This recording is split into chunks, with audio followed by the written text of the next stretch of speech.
So if we're translating our breadboard into a soldered circuit, it just takes a little bit of thinking to figure out what exactly these wires are doing.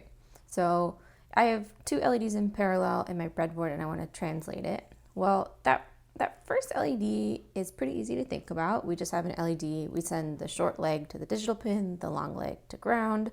And so that would require soldering in two wires just like this.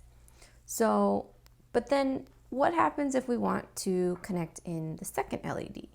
Well, we have to continue those wires up, which means creating two three-way splits where on one side of the split, you're going to one LED, and on the other side of the split, you're going to the other LED, but there's just a little bit of wires in between.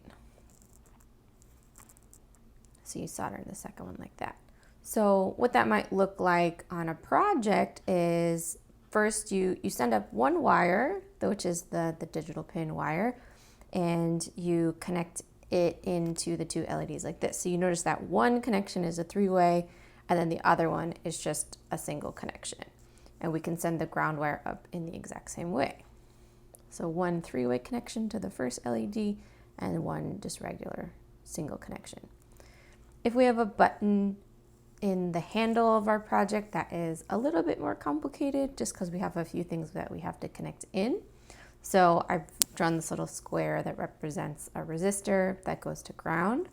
So we have a three-way split on the ground wire. One side is getting sent up to the LEDs, the other side is getting sent to the resistor, and so we'll have to solder that wire to the resistor itself, and then the other side of the resistor goes to the button, just like that. And then we know on the other side of the button, that's where the power wire gets sent. So we'll connect the other side to a wire that goes to 5 volts. And it's always good to color code these things. And then the last connection to the button is a wire that goes to the digital pin. And we can really easily use the little legs on the other side of the button to do this. If you have a 2-leg button, you would just do a little 3-way split with where the resistor is soldered in.